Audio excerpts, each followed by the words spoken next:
We are streaming now. So hopefully everything will go okay. Yep.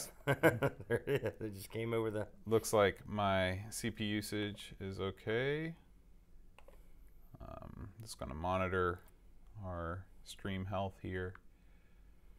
I'm just getting out my notes here for the...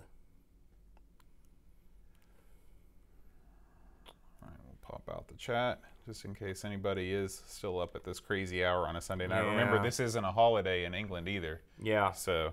Yeah, I suspect we won't be being seen too much, but you never know. Yeah, we'll have it up anyway. And just one more go round here. Look at that, 199 members. That's great. We You got to have one of the largest we G plus communities. Who's got a larger G plus community tons of people, than that? tons and tons of people. But we literally started from nothing, It's and true. we've been doing it now for what, about a year and a half. Mm-hmm. So. See, doesn't that look great? There we go. Okay, now we're set to. I want to cross my arms. Okay. Is that are we okay here? Yeah, let's do a quick. I forgot about checking the levels. Yeah, I think our levels look pretty good. I think I'm a little bit low. I can turn you up a little bit too. The idea is that we want to get as close to the top of that green bar as we can, without it turning red on us. So when I start yelling real loud and being an ass, we should be okay. Now the problem is that like when you purposely try to talk loud, it's different than your real loud talk, and so which is louder? When you purposely try and talk loud, you don't talk as loud as you do when you really get into it. Which is I'm a passionate man. I was gonna say also, what my biggest problem is I'm partially deaf. That doesn't do me favors. Do you think that any of the loud music experiences of your youth contributed to this? When I worked at Lexmark, we worked beside this, like, I don't know, it was a compressor or something, but it was this loud. They measured it, and it was as loud as a jet taking off. Oh, and wow. It was on all the time. And it was just, like, right next to your desk? And we had earplugs, but we never wore them. So, like, we would listen to earphones and stuff all the time. And we'd all have our volume on the Walkman turned to full blast. And it wasn't nearly loud enough. Oh, wow. So it didn't do me a favor. So now I'm a loud, kind of a obnoxious Uncle Buck-style jerk movie, by the way. It is a good movie. I can't stop looking at that.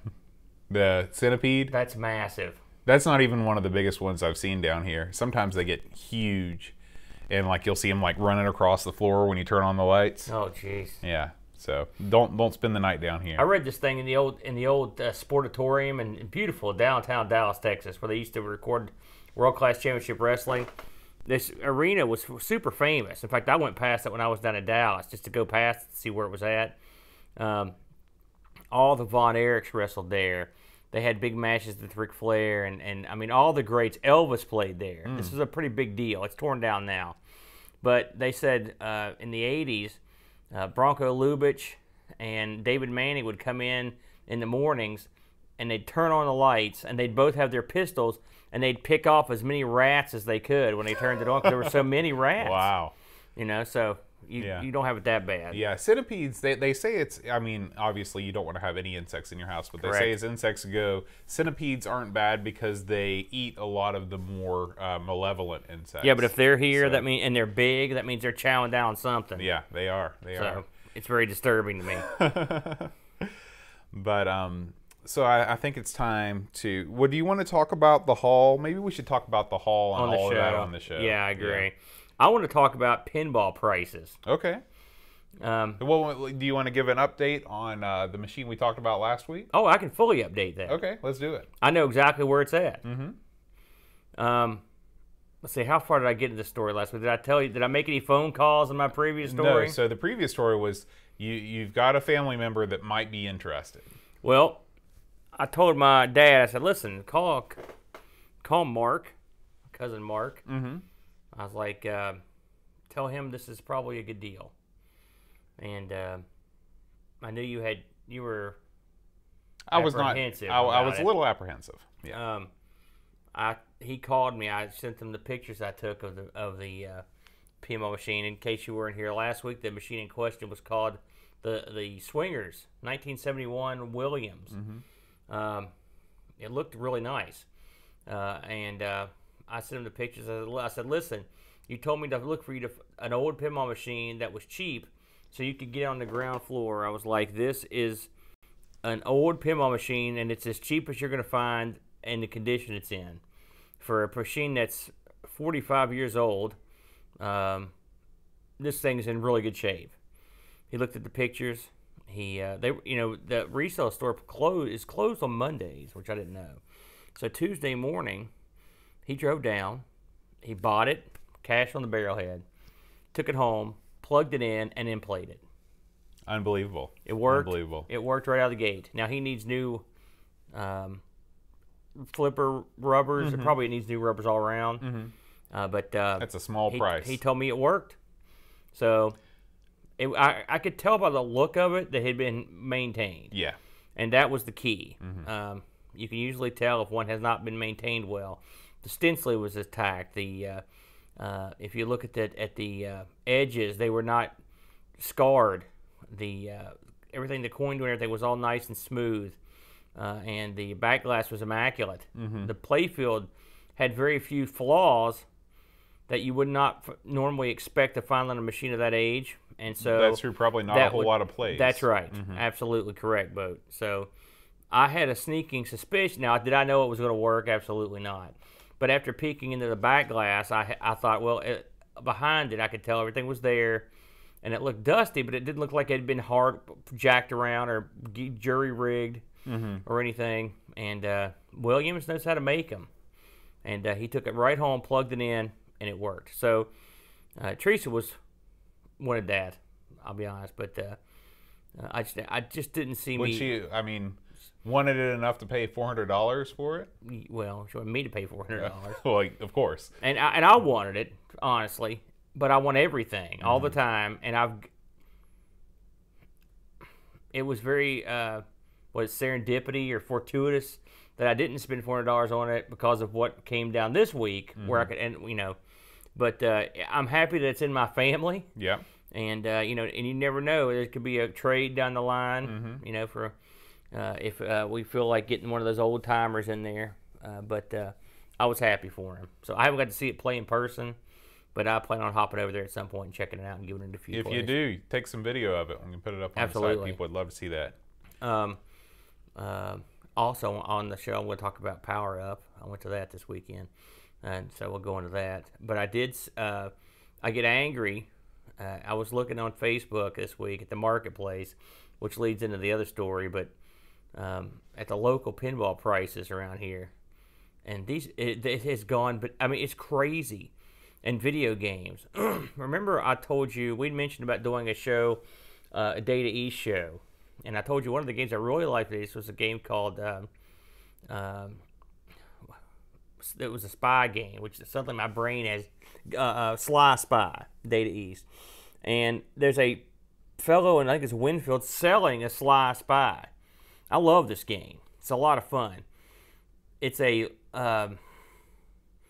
C or D level title, and by that I mean it not in demand, not a game that is collectible. Right? They want $950 for this game, which is insane. Yeah. Video games have never been that high, so I don't know what is going on. Well, I don't know if people are paying that. That's the thing I wonder. Yeah, if they're paying that. Things, just as we know from eBay, things can be listed at whatever prices people want. It's how in a hurry are you to get rid of this thing? I could post that Neo Geo Multicade for $800 up on the Facebook thing, and if it doesn't sell for 2 years, I'd be fine. But if it sells, in 2 years and a day for $800, I'd be happy for that. Yeah, but I don't see most of the people in the Facebook marketplace as people that are. I think these are people that want stuff gone quick. I don't know. So they're not like. Craigslist. I'd buy that. Don't get me wrong. You could be dead on, but it's audacious to try to sell that thing for $950 dues. And there are other examples that absolutely drive me nuts too. Yeah. And the pinball prices are just They're unbelievable. I can never ever get back in the game anymore. It makes the $400 pinball that Mark got all the more impressive if you consider. Well, I mean, the pricing that we knew. Right. Seriously, that's all gone now. There's no you can't hop out and get an old EM for $200. That's over. It's over. The bare minimum now is probably $400. Well, if the only place that you're looking is the Facebook Marketplace, that's probably true. But I still see EM pinball machines going for less than $400 on eBay. Locally? No. That's what I mean, locally. But I mean, like, I don't know how common that sort of thing was locally even before prices went down, because I mean you're dealing with a very scarce market. Like, I mean, I feel like the machine that you helped me pick up is really a 1 in a million thing. Like, I can't imagine at any point people were selling working $150 pinball machines. EMs, they did. You did see them, because and yours is a perfect example. I would consider Triple Action, and I like Triple Action. This is no slight, but it's not an in-demand machine. The theme is not one that I would call a popular theme. The art, it's like the guys that did it. It's no great shakes in terms of collectability. Now, it's a hell of a good player, and I think it looks great, but I'm just saying in a whole. Yeah. And hey, I own plenty that are like that too, so it's not like that's what I mean.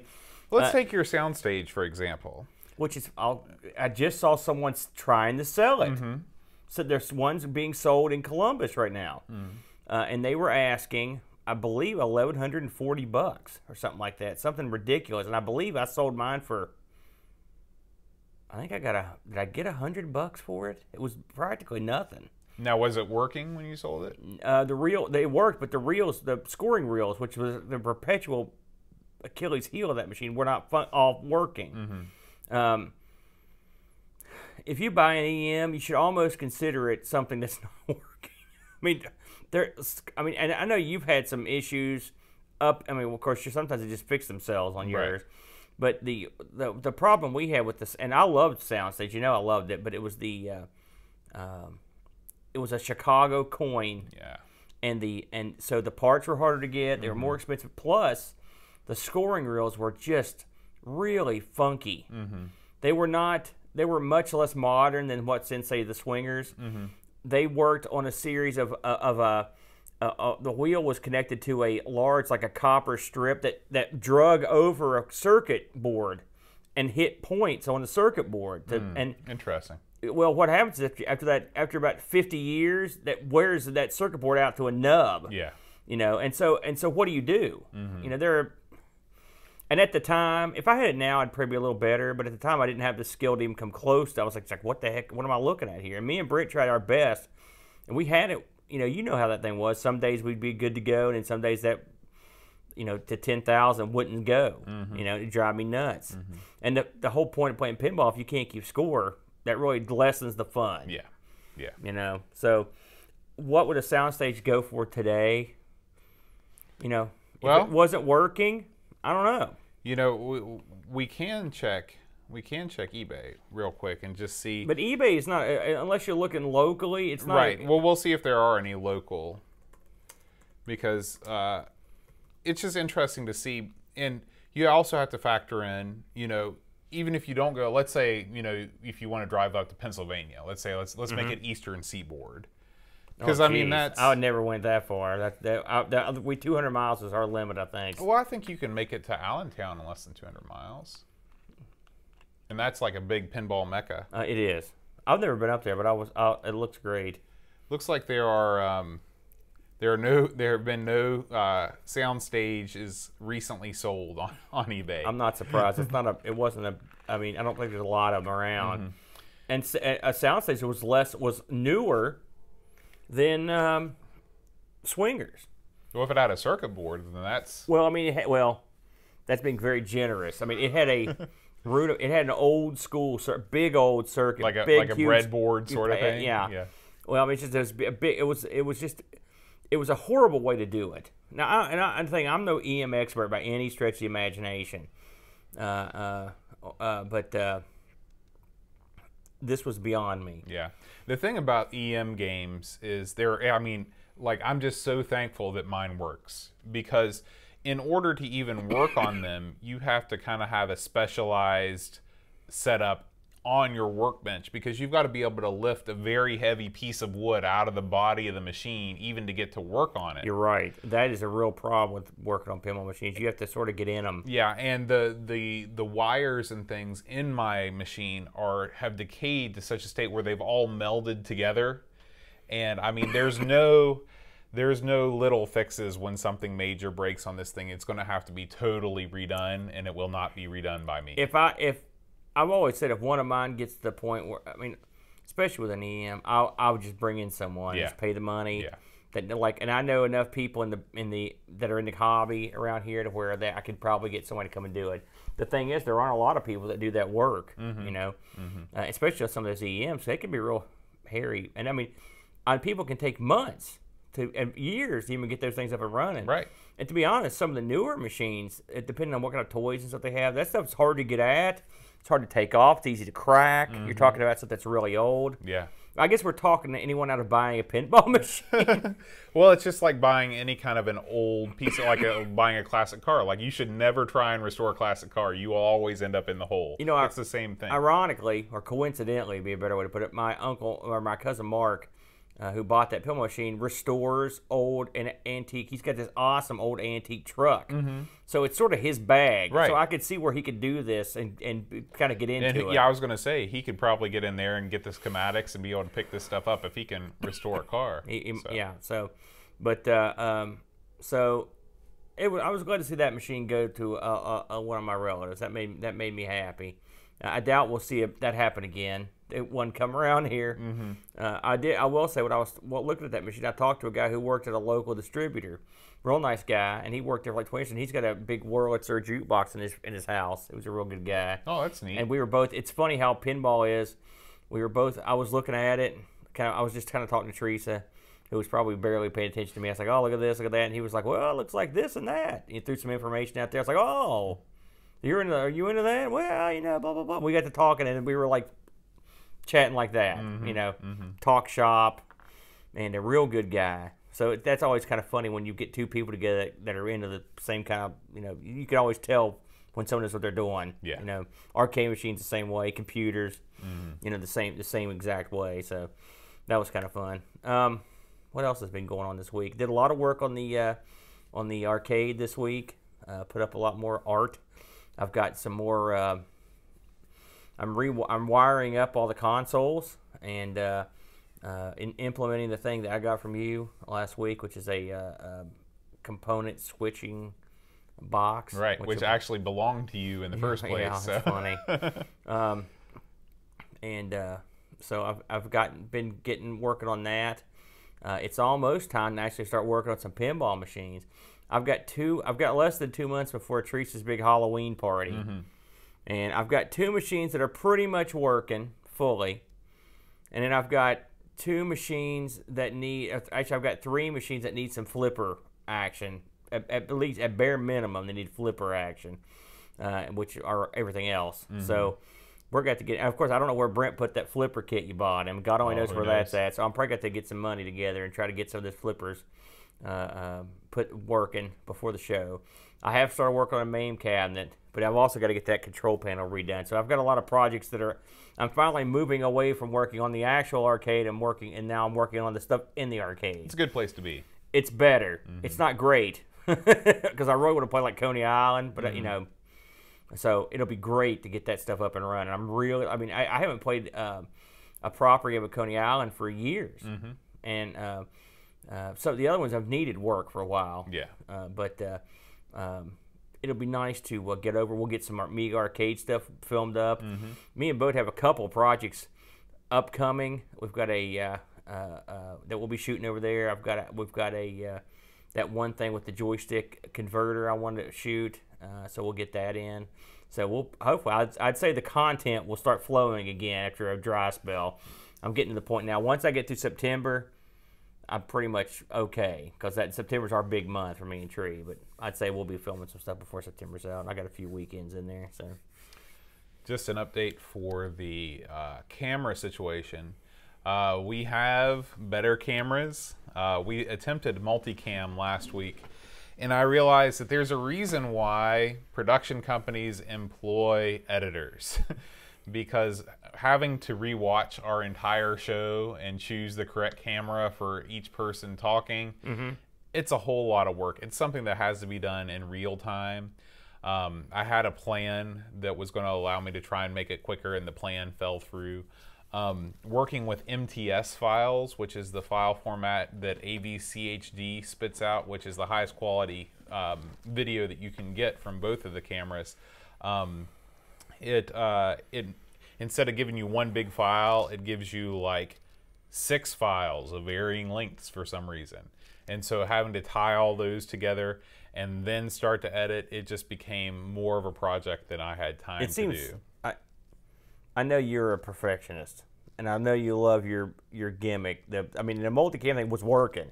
If we were doing that live shoot, it would have been you could have flipped to it at your leisure if you were just producing. Right. And once again, we run into the point where you need, if we're going to do something, and really for what we're doing, it's not a huge deal. It's like that. But I mean, if you had a producer, we would be laughing. Yeah. Because they could shoot them on the fly. Right. And so, so we're going to hire a producer. Well, get deep down here. That I've got a couple different ideas. One is I actually have a little HDMI switcher. That you might hook up multiple HDMI devices to your TV, like say you run out of HDMI ports. And it's basically just got 3 buttons on it for 3 different sources. Right. I've been thinking about taking both of my cameras that have HDMI output and putting them into that and then switching back and forth that way. But first, before we do that, we've got to actually see if we can stream any of the cameras via OBS. I thought we were going to do that tonight, but we're not because I don't have the right kind of HDMI. I have a mini HDMI cable to HDMI. What I really need is a micro. But Aaron says that he's got one, so hopefully he'll be able to hook me up with that. I'll be able to do some testing, and next week we'll have true, 1080p, which we down-res to 720p for YouTube, but it will look a lot better than this webcam that you see now. You know, it's funny. This is not an exciting tale, but it's a tale worth telling. My room is a calamity of boxes of cable. Just a ton of it. And so Luke was wanting me to play a game with him, and I knew that I'd seen the Xbox controller in the cable box.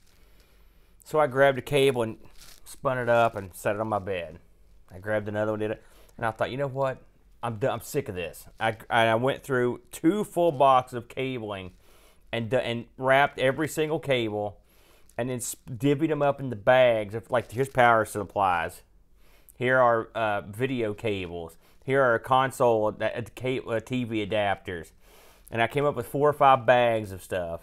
And then what I'm going to do eventually is go get plastic bags and individually bag each one of these things. And I'm never going to sort these cables again. I've had enough cable sorting. That's great. I mean, it just, when you do the kind of crap that I do, and well, you do too, it's just these cables. It's just, and you know, the funny thing, like we're talking about in the arcade here, I've got all the consoles. That's great, right? Well, the consoles look great. They're all plugged in. They're all hooked up to the video. That's no problem.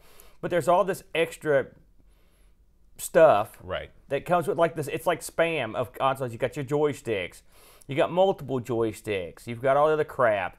So I've got a massive tote of, I guess, peripherals, controllers, multi-taps. So I thought, how am I going to use this stuff that I've got in the building with any effectiveness because of this thing? So what I'm decided to do, I'm getting organized, I swear to you. I've got a little box, and I took every controller that I needed for what's hooked up in there right now and put it in a box. I'm going to bag the stuff up. Each one of them gets like the Nintendo controllers in a bag, NES, Super NES gets a bag. And so when we want to play, because I'm not going to leave this crap hooked up because you can't. It just looks like hell, and there's cabling sticking out of everything. You just go and grab the things we want, and we'll hook them up, you know, and they'll be near it. Right. And the huge box of death will be under a pinball machine, and when we decide to say hook up to ColecoVision, well, then we'll go grab those. That sounds great. You know, I'm just trying to, I'm trying to not make the mistakes I've done in the past where I've got all the controllers. So it's just you just can't do it. And so not having, it's funny, I can't tell you how many times I've not had the one cable I need, and I've often thought I had it, but I could never find anything. And the only reason I know I've got that cable is because I saw it last night looking through those huge things of cabling. I was like, oh, look at that.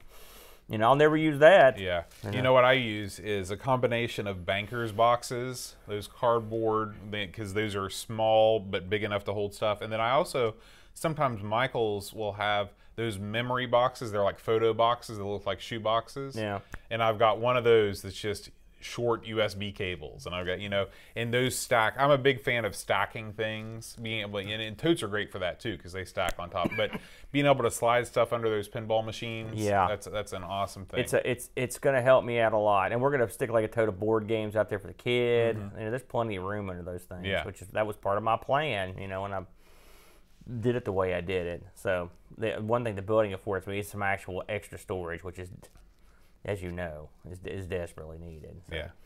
Well, let's go ahead and start the show. All right, let's do it. Yeah, let's go. Hey, I want to do. Let's do it this way tonight. I want to do, and then just jump in here if you have a thought. We'll do opening. I don't know if you have any feedback or anything. Then we'll do. What I'd like to do is recap the power up.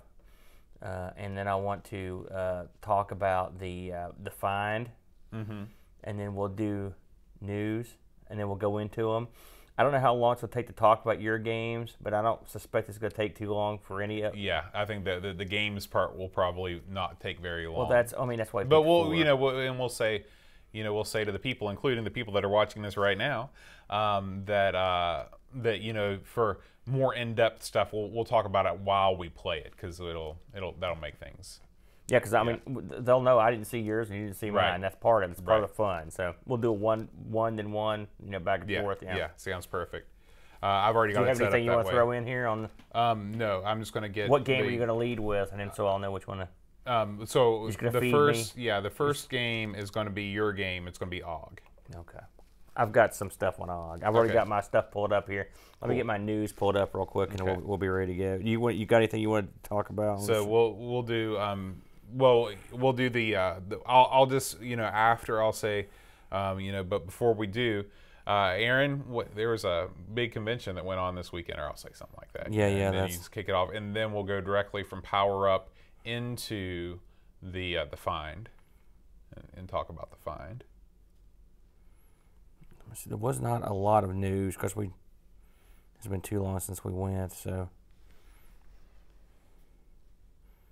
we want to plug the Amigathon footage, which is I've enjoyed. It's fun to go back and watch. God, we had so much of that. It's crazy. Yeah, that's content forever. Yeah, you could have released stuff once a week. We would have had enough for the whole year. Yeah, probably next time, because we've released so much. I don't know how much is going. Oh. I got something else I want to talk to you about. I just thought about it, so in news, I'll use that too. I'm not sure if we got any news on here at all. Now look at this. Did I talk about a guy getting his Amiga 1000 online? I'll talk about that. Everything. I've just got the G Plus page pulled up, so as you talk about things, I'll bring. I didn't watch this thing on the cross-platform gaming because I haven't looked at that yet. Have you watched that? Okay, I didn't post that. That was Sebastian. Looks like it's you've got the ST version and the Amiga version can play with each other, which is kind of neat. I knew about that. All right, so you just feed me and we'll kick out. Do we have any feedback? No, we don't have any feedback, but I do want to get some water. If you want to talk to our Patreon. Is there anyone here? Yeah, well, there's nobody here, but there will be people watching. Okay. And so. Hello, Patreon people. Hello, happy people. I've got a long road trip tomorrow to a place called Lewisburg, and it's sort of historic down there. It's at the border of Virginia and West Virginia, down what's called the West Virginia Turnpike, which is a curvy, hilly, doomy sort of road, toll road on top of that. It's not a popular road around here because it's so treacherous. I mean, it's a 4-lane highway, but it stretches into the mountains. And the mountains can be they're very curvy and tricky. So crap with a semi truck traffic on there. So that's something to look forward to. But it should be a fun time down there. And we are completing our 4-day weekend, which in the States tomorrow our time, which is Monday, is the Labor Day, which is what do we celebrate on Labor Day, Bo? You want? It's just celebration of people that are involved in the working movement. Yeah, people that were celebrating work by taking the day off. Right. That's truly an American holiday right there. Don't forget to mic back up. Stupidly, I kept thinking it was Memorial Day, which I do that all the time. Everyone gets those confused. Yeah. Memorial Day starts the summer, and Labor Day ends the summer. Yeah, I think that most countries have, instead of they call it May Day instead of Labor Day, which further confuses the things because May is when our Memorial Day is. Yeah, but it's sort of it's got a lot to do with the the labor movement, unions, and all that stuff. Do you have an? I was just talking about this while you were gone. Do you have an opinion of the turnpike heading toward Beckley and the hilly, curvy nature of it? Well, Teresa dreads it, and she's been to Beckley hundreds of times, and I've been in there plenty of times. The thing, it's a 4-lane road, right? So it's not that bad. If you've got 2 lanes and you can pass people that are going slow, it's not like Coal Mountain Road. Well, but I mean, as far as interstates go, it's pretty heady. Yeah, it's probably one of the twistiest. In fact, I've read that West Virginia has the twistiest interstate of all 50 states. It is twisty. And there were rules that were not followed that other interstates had to follow, that just because they physically couldn't do it in terms of visibility as you're coming around bends and cresting ridges and things. One of my old bosses, when I worked up in Boston, he was an avid motorcyclist, and he would take these cross-country motorcycle trips, and he said it was just the worst in West Virginia. Well, it's the best because you get these awesome views, but as you come across, a hill, and you start going down or going around, your visibility is so much worse than everywhere else, And if it rains or snows, yeah. I'll tell you what's a bad road is that road up the Hawk's Nest. Oh, yeah. Holy smokes. I blew a tire out up there. But, I mean, it's fun to drive, but it's also, boy, it's frightening. Is it 18 or I don't know what like it is. Yeah. But it's not. What is that? Is it 60 goes out that way? Yeah, it's 60, but it's not called 60. Man, it changes at some point. The road up there, it's sort of like a concentrated 2-lane version of the turnpike. Yeah. I mean, blind turns and hills and stuff. I mean, craziness. Mm-hmm. I mean, you're going up in West Virginia. You've got mountains, right? And so the roads just go right along to the contour of the land. They had no choice. Mm-hmm. They just cut some of the mountain away and just stuck a road. And by the way, don't go go to the right too far. You're off the mountain. Mm-hmm. You're done. Yeah. And it happens, So all right, enough of that. Let's get rock and rolling.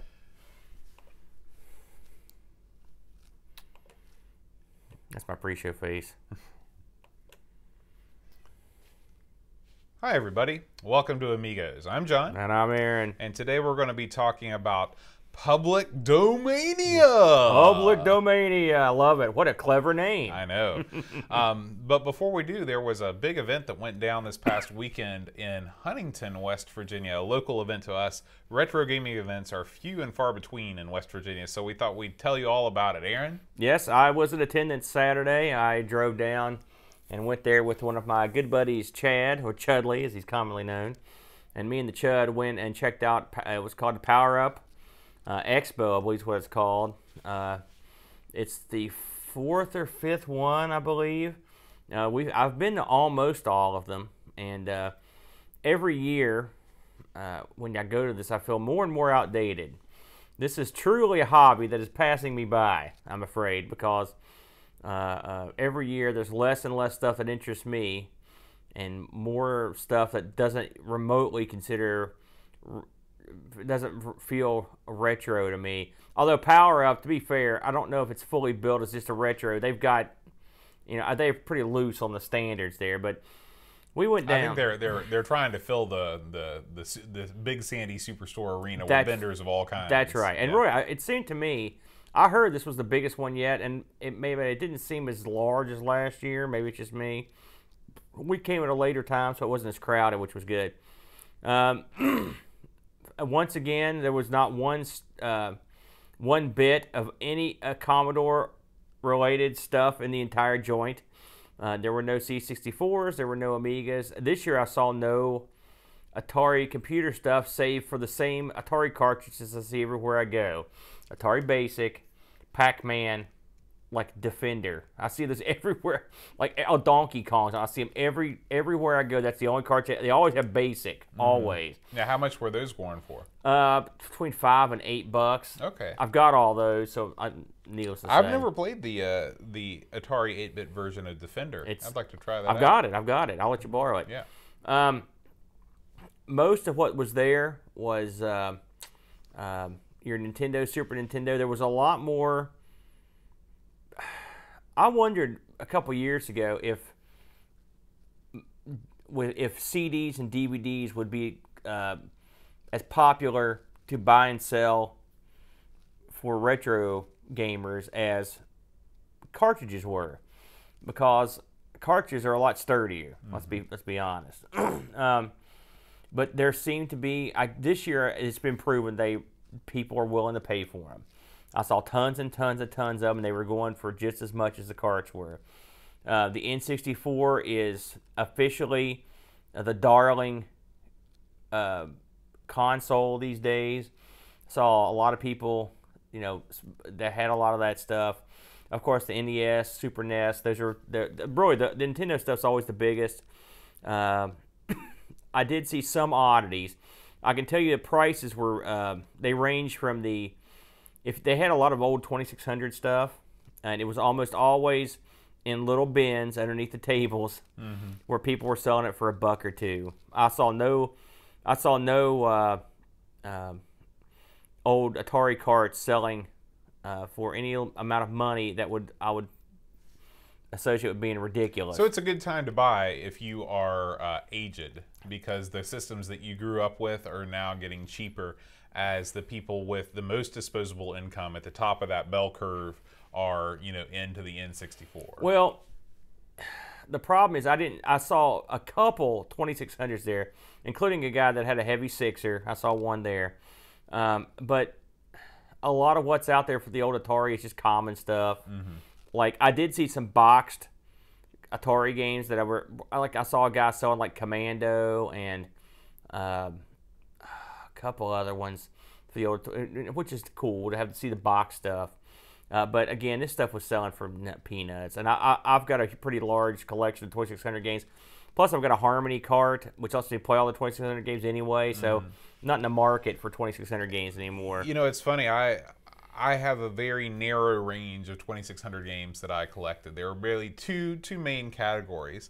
The first are my collection of boxed Activision games. Yes, which are tremendous. My second I really like the original run of 2600 games. I think the font on the outer label and also on the front label, it's got kind of a, I don't know, kind of a 70s look to it. Yeah. I like the plainness of it. And I just think that these all look really neat. I like the boxes for those. I thought they were really, they had that kind of I don't know, what would you describe? Almost like a manual type, like a technical manual illustration front, real well done. Oh yeah. Like breakouts, like for example of one that has that really awesome look to it. All that art, that was, of course, original art. There were no screenshots on the front of boxes back then. Because their screens were horrible. Yeah, and Atari actually just released a book. Well, I don't know if it was Atari, but it's a book called The Art of Atari that has really high-res, close-up, reproductions of that. Their art's beautiful, and the boxes are hard to find. Like, I never see boxes for that stuff. I will say one thing I did see I haven't seen before was they had a copy of I believe it was Arkanoid with a spinner. I saw that. I can't remember if that was for the Atari or that was probably for the NES. I think it was the NES, but I'd heard about this spinner, but I'd never seen it. Plain as anything. It's a little it's known metal as the Mouse thing. Controller. Yeah, but that was kind of neat. I did see some stuff that really interested me. That may be of interest to somebody. They had a poster. One fellow had a framed cinema-sized movie poster style poster of Dragon's Lair signed by Don Bluth. Oh, that's neat. And it was going for $250, which I would consider a fair price given. I think Gary Goldman also signed it. I know it had 2 signatures. I didn't see what the other one was. I'm assuming it was him. But it was nice. It looked real nice, and that's what I've seen him go for about that on the net. So I thought that was fair. $250, too rich for me. I'd love to have it. Yeah. I saw one TurboGrafx 16 or PC Engine. You don't see those. This was boxed. Really? In the box, a TurboGrafx box. They were asking $300 for that. I bought my unboxed PC Engine or TurboGrafx 16 probably about 7 years ago at a pawn shop for $75. So in the box, it's not the worst deal. I don't know. I don't price that stuff, but that seems okay to me. Yeah, $300 seems about right for that. I don't know. After seeing just mountains and mountains and mountains of PC engines in all conditions in Japan for dirt cheap, it's hard for me to put any sort of a value on that at all. Yeah, and I suppose you can import them. Yeah. But boxed, and this is, again, you got to think this is a TurboGrafx 16, not a PC Engine in terms of design, and so, I don't know. There can't be as many of those as there are PC Engines. Oh, sure. Definitely not. So I thought that was a pretty fair deal. I saw 2 Jags while I was there. They were stupidly priced. One is that same sucker I've been trying to buy a theme park off of for the past 6 months, who won't sell it. He wants a package deal with the thing, but he's selling it for I think he wants $160 or $170 for the Jag and the cartridge. I bought my Jag with Kasumi Ninja and 2 joysticks, and I believe I paid $50.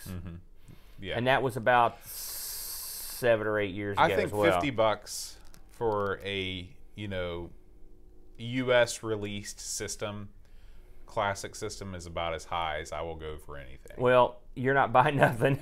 What do you I bought everything in my collection for less than $50. But not in the past year. You haven't. Stuff can't have gone up that high. You don't look at eBay hard enough. That's your problem. You like to keep everything local. Dude, Hose told me, he's like, listen, I can't get a ColecoVision anywhere for under $100. I just got one for free. I know. Last week. I laughed at Hose. I was like, Hose, you idiot fool.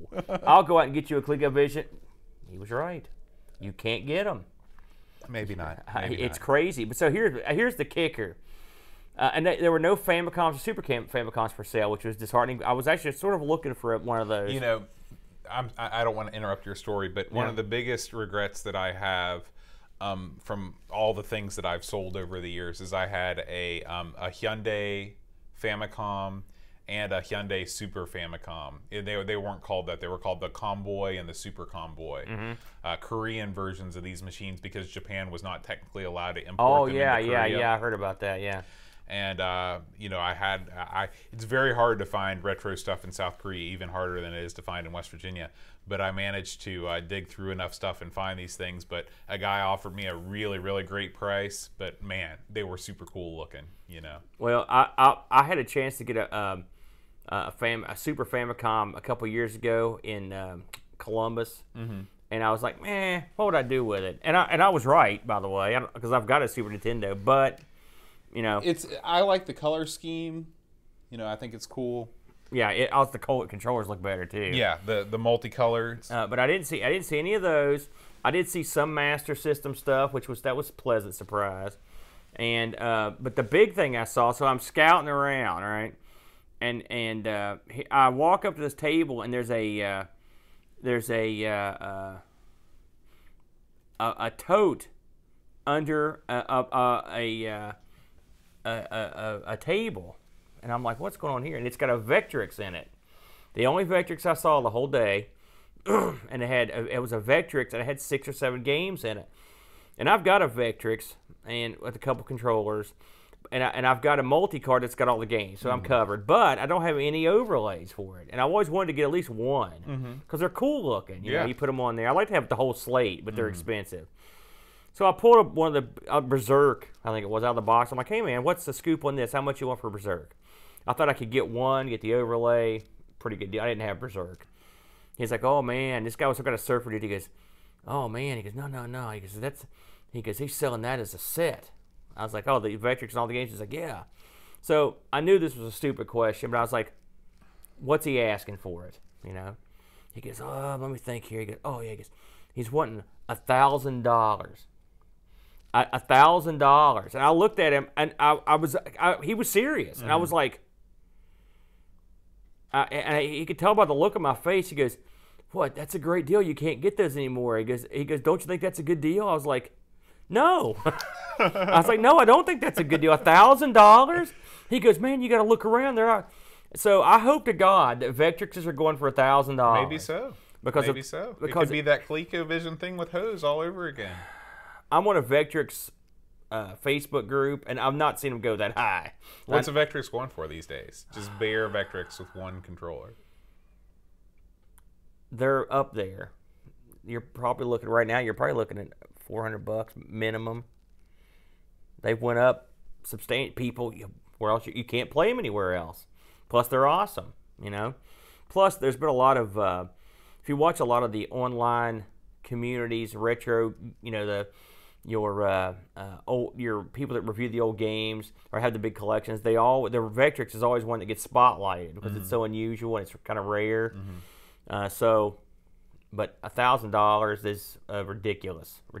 And the games, it's not like the games were like any great shakes. It was like a football game, right? Clean sweep. It wasn't like a full boxed collection of the entire library. No, absolutely not. So that was the one that really threw me off. So overall, newsflash: at video game conventions, vendors overcharge. Yeah, you're right. It was only $5 to get in. It's a good deal.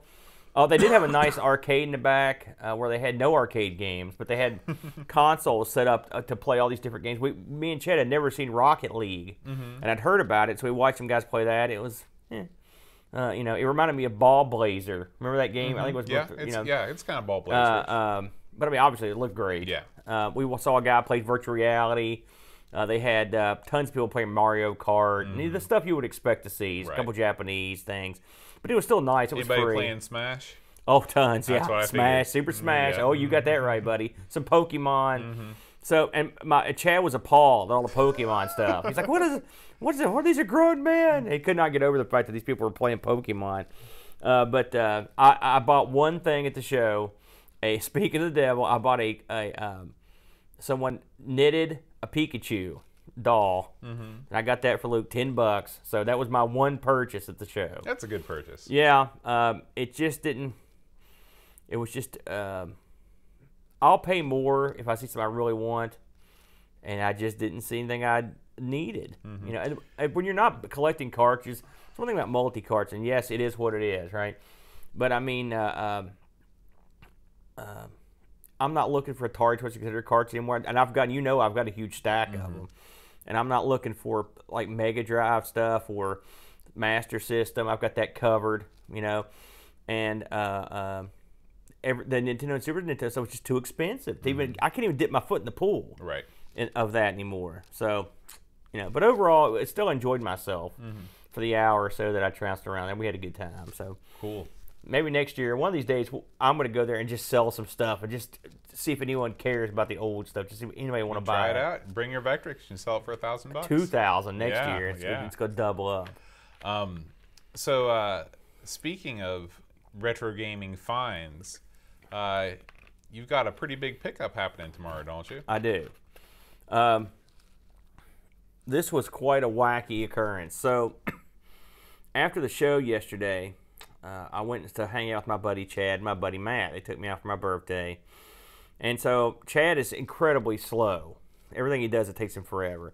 So he was feeding his dog or something. I was sitting there playing with my phone. And if you're on Facebook, I don't know if it's like this everywhere, but in this area, I don't know if it's the United States, or there's a thing on there called Facebook Marketplace. And it's always crap. And I was getting on there, and I was looking at the pinball prices, which if you watch the pre-show, I've already gotten that off my chest.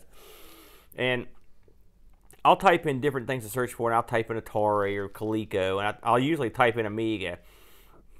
I've done it. I bet I've done that 100 times, and nothing has ever come up in this area. And my area is like 200 miles. I mean, nothing comes up.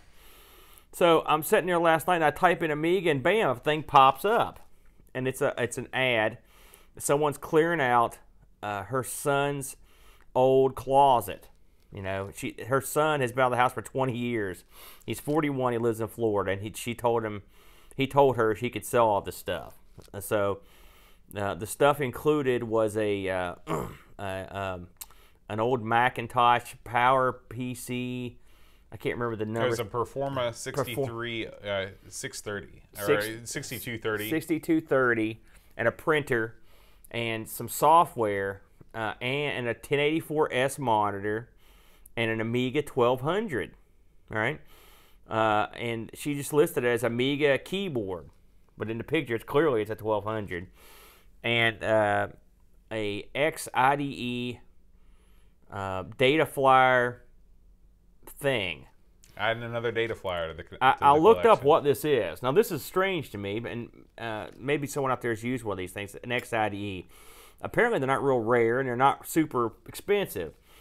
But it's an external enclosure for a hard drive that runs into the onboard IDE. Okay? Okay, fair enough. So I guess what that means is it's got a long IDE cable that stretches out the side of your case into an external case. Mm-hmm. No big shakes. The thing that got me, though, is that it said it would work. It would work in conjunction with your existing drive. So I don't know if it's it lets you have two drives hooked up at once to the IDE. I don't know if that's the gimmick. I don't know what it is. I'm looking forward to finding out. Of course, there's no way to know if the Amiga is accelerated in any way or how much RAM it's got. There's a mouse involved. There's also some software, a bunch of software, and some steering wheels and a joystick. I looked at the software as best I could. It looked like there was some there were some Sega Saturn boxes. Again, who knows what's in it? Maybe nothing, you know. But anyway, I immediately messaged the lady, and this is a 2-hour drive, about 2 hours and 20-minute drive down that shaky turnpike road. And I ended up negotiating with her. And at first, I was going to try to get her to ship me the stuff, but with the monitor, it was just going to be a pain in the butt. So I'm going down to pick it up tomorrow with the family. And she wanted $300 for it. I talked her into $250, which I think is a pretty sterling price for a hopefully working Amiga 1200. Mm-hmm.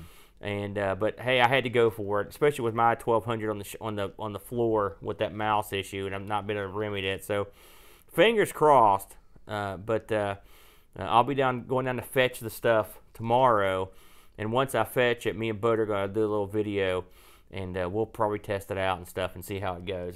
Hey, here's hoping it's got the best accelerator, crap load of memory, and whatever else you can shove in there. Yeah. Who knows? It may not come on either. It'll be. It had a power supply too. Hey. It'll be a real interesting thing, and I'm really looking forward to you showing this stuff off. This is truly one of those things where you literally have no idea. Mm-hmm. I mean, it could be a hollow shell for all I know. You never know. Although still there's value in it. Yep. I paid $40 for the hollow shell that's on the Amiga 500, the House Amiga. So. I told Brent today when we were discussing, I was like, listen, I don't see how this deal could go bad, because I could part the Mac and the Amiga. I'd surely get my money back, if I had to. But I'm hoping that this is a working 1200, which would let me put this one into play, take the old 1200 out of play that's got the problem, and then sell it or whatever. Yeah. It would be great. Worst case scenario, we could use it here because it works fine except for the mouse button. You don't really need it. We could get rid of the monstrosity that is the House 500 if we wanted to. True. So yeah. Stay tuned. It should be pretty interesting. All right. Well, I think it's time to jump right into the world of Amiga news. There's not a ton of Amiga news this week. There's one thing I wanted to mention, and this is something wacky. I guess I'm going to talk to you about this off air, but might as well talk to you about it now. I was on YouTube searching for some. Actually, I was doing a search on that XIDE, ironically. And, of course, I knew when I typed in data flyer, the first, 4 of the first 5 videos were me. It's always bizarre to see me come up in a search. But I looked, and the person that was posting these things were all less than a week old. Someone's reposting our content. What do you mean? I mean, some other guy must have downloaded the videos and is now reposting. Really? Yeah. It's very strange. Well, we got to put a stop to that. Yes, we probably should. But it was odd, and I looked. I was like, "What is this?" And I don't have an answer for why you would do that. I've seen other people do that. Yeah, but I don't know why you would do that to us. The answer for normal people is that they would find a video that's very popular. Yeah, that's the part I couldn't figure out. It seems like an awful lot of work to get not very many views to repost our content. It's very strange. So I'll clue you in on that later. But if you only settle for the genuine, authentic Amigos. Make sure you look for the Amigos Retro Gaming seal of quality on all of your. Do we have one of those? It's our channel name. Well, I knew something weird was going on when it said that my, gosh, what was it? It was one of my real old videos had been up for a week. I was like, Yeah, weird. I was like, that's strange. So news. Well, the biggest news of all is that your birthday was a couple days ago. Oh, That's God. the biggest Amiga news of the week. No, it's not. I tried my best to forget about it, but it just keeps saying, here you come doing it. So I did not ready your present because I was out of town all day, but I have it here, and I will probably give it to you next week on live. Don't worry. Air. No, you don't have to do nothing. But thank you anyway. That's not news. Everybody make sure and reach out to Aaron at amigospodcast.com. and wish him a happy 57th birthday. Oh, hilarious. Hilarious. No. Your age is not 57. I will be your age in 2027. Oh. And Luke will be just starting college when I am your age. Hard to believe. It's fun. It's fun. I used to make these jokes to people. Man, it was so funny. You're so old. Now you wait. I'll be waiting. It's far less amusing. Time. Like my buddy at work says, people can make fun of you for your birthday, but at least you're still having them. That's true. You're on the right side of the ground. So I will go with that. Yeah. Did you have a good birthday dinner with Chad and Matt? I had 3 birthday dinners this weekend, 2 different cakes. So it worked out great. Teresa's mom took me out to Pizza Hut. I requested, she was like, where do you want to go? Anywhere you want. I was like, Pizza Hut. And they were appalled. So we went to Pizza Hut and had a real nice dinner. And they bought me donuts as an added. Nice. So it was the least healthy dinner of all time. And then my buddies Chad and Matt took me to the Tortilla Factory last night. And that was nice. They had the luchadors came out and sing to me, put the hat on me. I like crap. And then my mom cooked me a lovely like a mid-afternoon dinner today and had me a cake, and everybody came. It was real nice. So it was very nice. Again, it's funny, the whole week went by, and until Wednesday I totally forgot about it, and I've been trying to forget ever since. But you know, and I did not continue the usual yearly tradition of getting schloggered on the birthday. Just couldn't fit it in, sadly. But I'll get around to it. We'll get around to it. Yeah. So legitimate news. I got really one thing here. And this is an article from Amiga Love. This is the second time I've hit up AmigaLove.com. I like it. It's a little kind of a forumy thing where people do little articles. This guy gets called Ultimate Nerdgasm, getting my Amiga 1000 online, which I was amused by. I miss my 1000. I think it's the Amiga that's got the most personality. Absolutely. I know the 500 and the 1200 are kind of the iconic shape that most people are familiar with, but boy, that 1000, if I had an Amiga, I'd want it to be that one. The 1000 has a lot going for it. It's got a detachable keyboard. It's got innards. You can actually, I mean, you could have, if they made it that way, you could have done stuff. You could set your monitor up on top of it without fear of, anything. And it's got those, mine had the cool signatures in there with the paw print and all that jive. I just loved it. I love that Amiga. Also, you could hook it. Had video out without a weird, crazy thing stuck out the butt. Which again, the 500. That's one omission that I'll never understand. No. But it was a great Amiga. Just a beautiful. I mean, I like the 1200. Or I like the 600 too. But the 600 is not as good a computer. But I like the look of it. Chopping off the numpad. It's real tiny. So I could go for one of those. But hey, you can't go wrong with the 12. And of course, the big monsters. You know, it's funny, the 2000 and the 4000, 3000, the big, huge ones, they were so big. Like the 2000 is so heavy. It's a boat anchor, you know. It is. We had that 4000, we briefly had the 4000T. I mean, this thing, it's like a boulder. Yeah. I mean, have you ever, you're like, oh. It's the size of a full-size tower now, but it's got older parts that are heavier. And the one thing about the 1000 is you could just pick it right up. It was not heavy because there wasn't much in there. Right. You know, it had the power supply internal. That was nice. So I think it had. Did it have the power supply internal? I think it did. I think Gosh, it now did. it's not all I had one. I can't remember. I think it did. But anyway, this guy got his 1000 online. I was pleased. I was full of joy because I wish I could do that. Yeah. I watched a bunch of stuff this week on BBSs after playing Neuromancer last week, and which, by the way, I should be having part 1. I've started my recordings of that, so here's what I'm worried about with my recordings of Neuromancer, because we talked about doing me doing Amigos plays on the whole run. It's been so long since I beat it. I'm afraid that if I do one wrong thing, it will negate the entire series. So I'm scared to death. Just save often. Oh, yeah, no kidding. Yeah, but what am I going to do if someone sees me do something stupid in episode 6? So I'm trying, folks, but it's a hard game. You can screw up quite easily. Anyway, that's cool. I'd like to get back on BBSs. I'm talked to Chad about it last night. The BBS thing, it's never coming back. But if you weren't there, you can't understand what it was like. And I know I've went on about a BBSs before, but it was a fun time in computers where you had to be a fairly intelligent person to use a computer.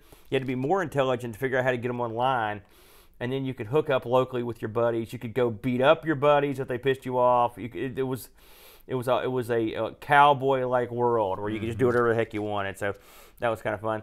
Pretty much, we got one more small piece of news that Seb put up on the site. This is just a video. Aaron, you said you were aware of this already, but I was not. You can actually do cross-platform play on Lotus. This is Lotus 2, right? Yeah, I think it is. Yeah. I think all the Lotuses actually can do it. Oh no, it might be just 2 and 3. But I saw some guys over in, I think, Poland hooked it up. I saw something on YouTube a couple years ago where some guys had done it. It doesn't take. I mean, it's built to do it. It'd be awesome. You know, it'd be neat to have an ST. And we've talked about this before. One of these days, we're gonna have to try to track one down. It looks eerily similar too. Watching it boot up like this. I've never seen them side by side. I'm kind of interested to see how it looks when it runs. Yeah, that's Lotus 2. Yeah, and so this is Modern Retro Gamer, I think is the name of the channel. Let's see. I didn't pop that up correctly. Just to give credit where credit is due. Yeah, modern vintage gamer, and he's done this a real good job. The photography, I'm a sucker for good photography, and he's done a great job. Everything looks real sharp and clear, and he explains it. Plus, there's throwback interviews with Sean Southern, who programmed one of my games that we're going to be talking about in Public Domania. Really? Yeah. No so kidding. Let me ask you a question. You may not know this, but if I'm not mistaken, wasn't the guy, if this is a West Virginia thing, a couple of years ago we had a pipeline bust and it contaminated all the water in our capital city. Wasn't the guy that ran that name? Wasn't his name Sean Southern? I know it was something Southern. Mean the British CEO that That's everyone right. vilified? That's right. That's him. It couldn't have been Sean. It was Southern. something Southern, and I think it was Sean. I have to look that up. I don't know. I remember thinking, what a weird name for a British guy. Something Southern, but it was. It was. I swear to God. Okay. I swear to God, but I'll kill you. What do you got? So site updates this week. The first thing I want to do is apologize because I mischaracterized Dreamcatch's database, Yes, and I was perpetually confused as you went into that report. I knew last it as week. I was saying it. I was flustered last week because we were having some problems with the stream, and I wasn't thinking clearly. And so I want to apologize to Dreamcatcher and to you, lovely audience. Dreamcatcher has created a database of Amiga chart placements, not scores. I think he is creating it, right? It's not created yet. I think that he's done a lot of work so far, and there is let's see, let me just pop this up here real quick. If you look the post here on the site, this is Living by Numbers, the Amiga Games chart database, and if you scroll down to the bottom of the thing here. He uses Zoho, which is a sort of online database. Well, it's not sort of, it's exactly what it is. Oh, I haven't even seen this stuff. And you can search for a game. So, for example, if you want to search for cannon fodder, you can see that in 1995 it was number 11 on the charts. And there's ways that you can break this down so you can see all of its chart placements from all the months he's gone through and done all that. And it's just a one more dimension, you know, when you're researching about a game that you're interested in, that you can see where it was on the charts, not just the review scores. Of course, if you want review scores, Hall of Light already has all that covered. You know, it's just a sidebar on this. It's funny how things work. You typed in cannon fodder there. I accidentally bought Cannon Fodder 2 this week, a boxed copy. Really? I was, you know, I had this notion to decorate the arcade with some game boxes. Yeah, yeah. You know? And so I'm so stupid sometimes, but I got online. I was looking at, I was like, man, these game boxes are expensive. I'm going to list the cheapest ones that are not crap. Mm-hmm. And Cannon Fodder 2 came up. I'm like, man, Cannon Fodder was good. I've never played the second one. Of course, I don't need any of the discs. But right, just the boxes. I thought it'd be kind of fun to have it. So I thought I'll put a starting bid in on it. And I think the shipping was like $7. And so, but anyway, I ended up getting it for 99 cents. Wow. Plus shipping. So it's like $8. But okay. I've got it coming. It's ironic that you would type the thing in for Cannon Fodder. I wanted to ask you about this. How are you going to put these things on your wall? Are you going to flatten the boxes out and then just nail them to the wall? No. I don't know yet. What I want to do is get one of those ledges, and like actually more than one. But I haven't found it. I'm very cheap, and so I'm going to do it myself. And that's something I'll do later. This is something that I've done, you know, with my collections, and the cheapest way that I was able to do it is what you see before you. But unfortunately, it's hard to find ledges that are wide enough that they can accommodate the game without it falling over. But what I'm going to do is get boards about a third or less the size of those, and then put a little thing of molding across the front, like a little lip, and so the boxes can't come off, and just lean them up against the wall and then put them up there. Can't wait. It's going to be great. But, I mean, I'll get around to it. Yeah. So, and I don't know where I'm going to put it in there yet either.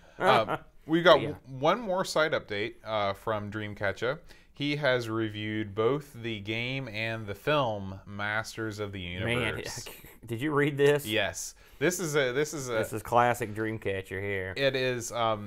He did a great job of combining both the movie and the game in the way that only he can.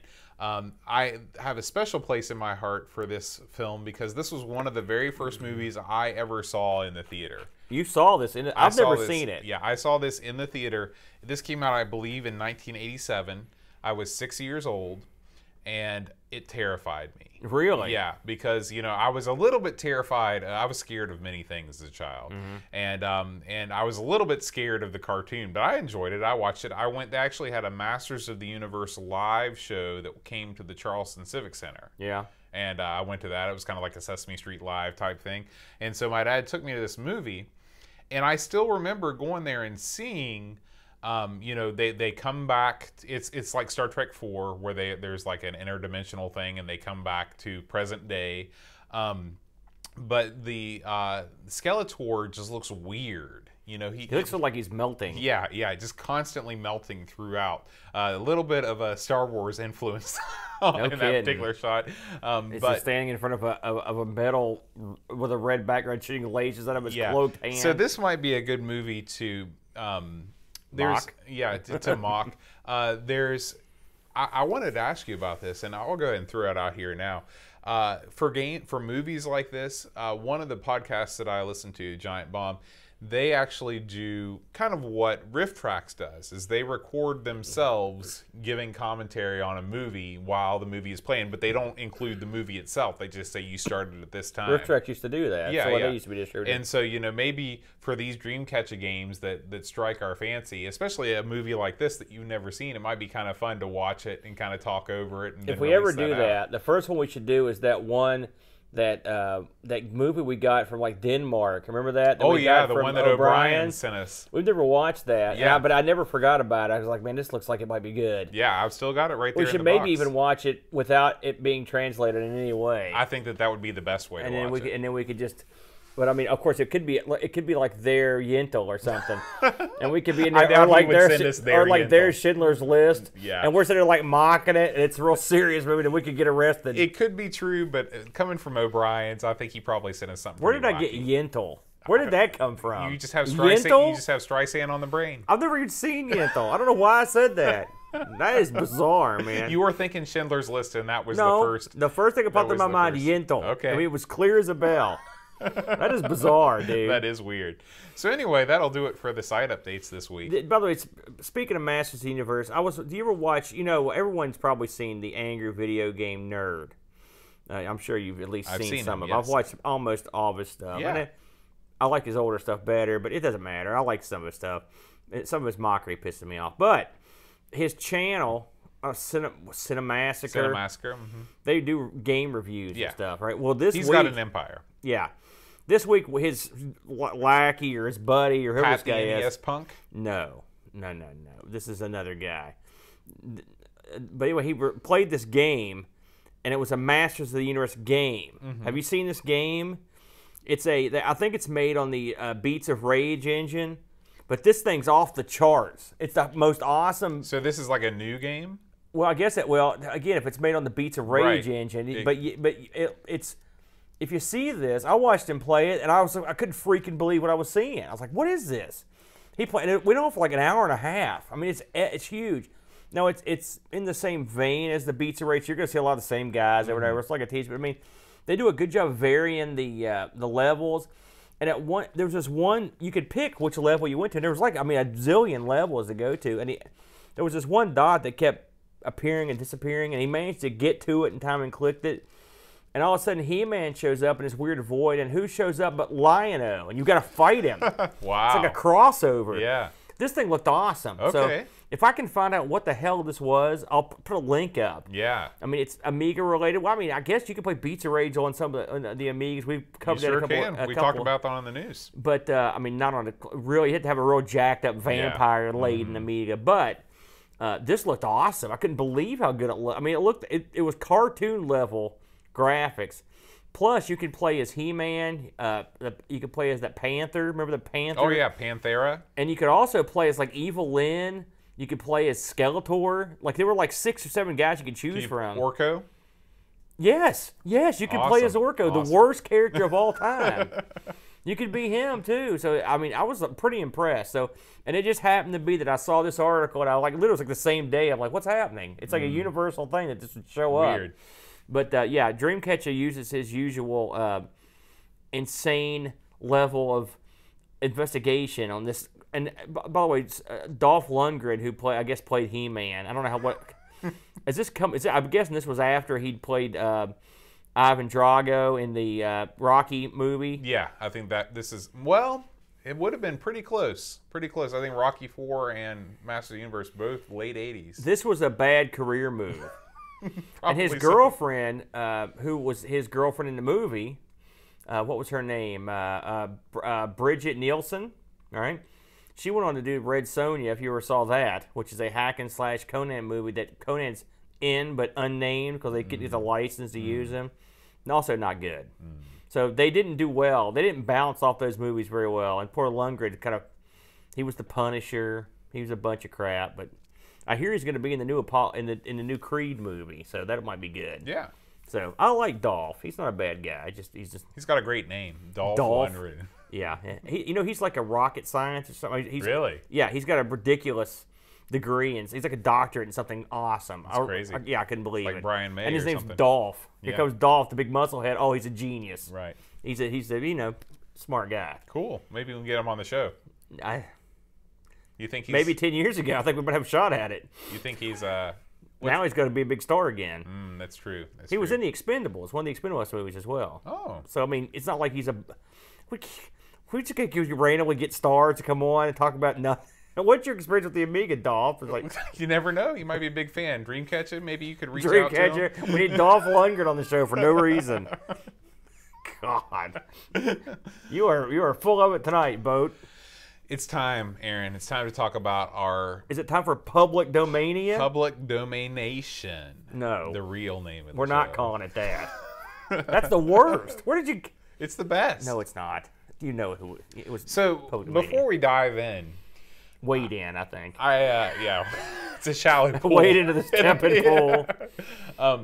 There was something... Let's talk about public domain games in general on the Amiga, because I looked at quite a few. Okay, did you? Yeah. Okay. I mean, I went through, thanks to, threads on like Lemon Amiga and EAB and things, I just looked at some people's top 10 lists, and most PD games are arcade conversions.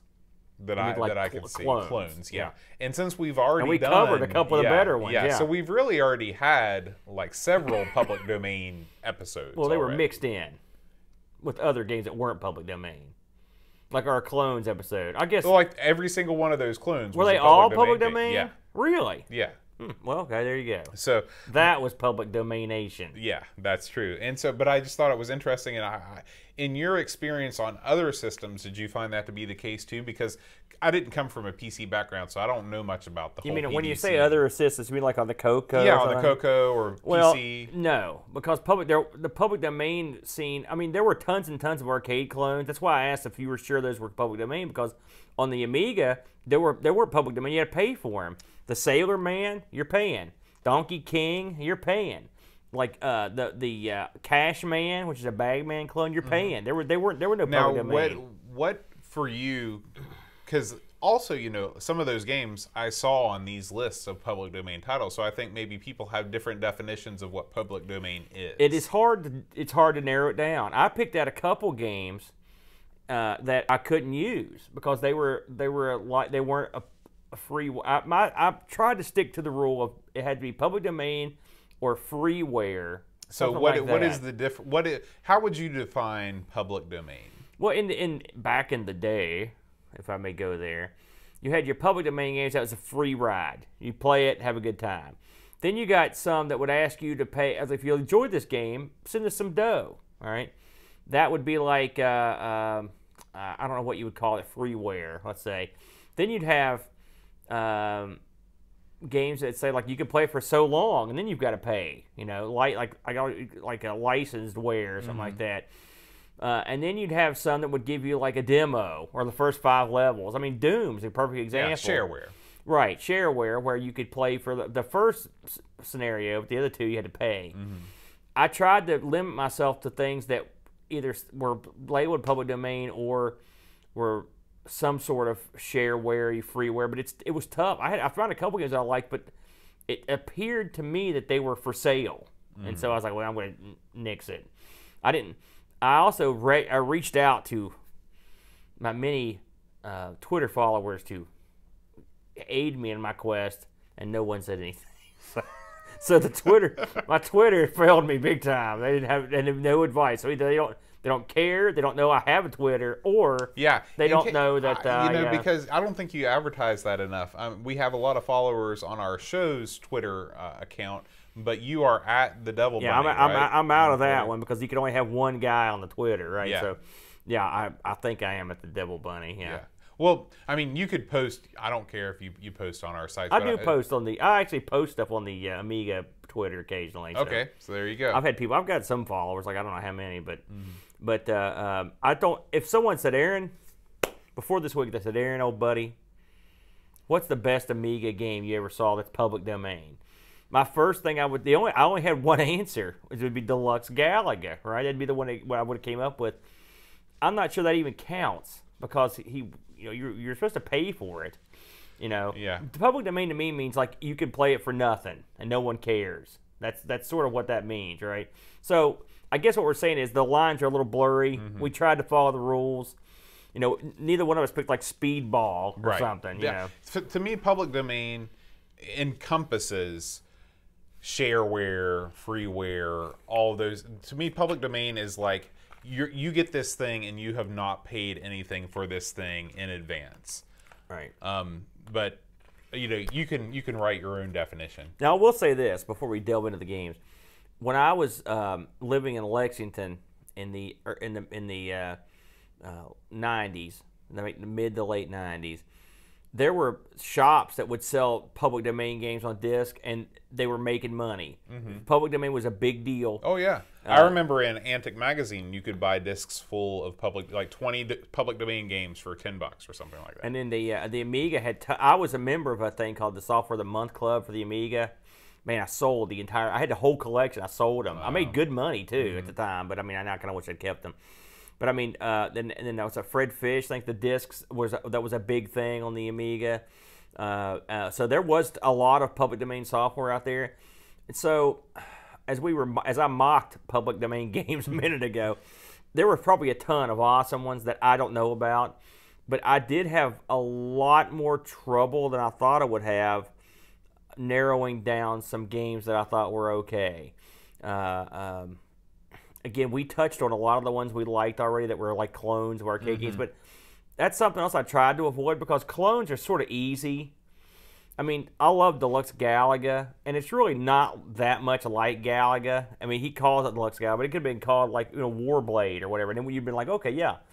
But still, Galaga was there. It doesn't take, it's like remaking a TV show. Well, you've got the whole show to base it on, so it's not that tough. But I mean... Well, but one of your games is exactly what you said you tried to avoid. Which one? Well, we'll find out. Your first game, Aaron, is Og. Og's a fun game. Og is a clone of Trog. No, Og and Trog are the same exact game. So that...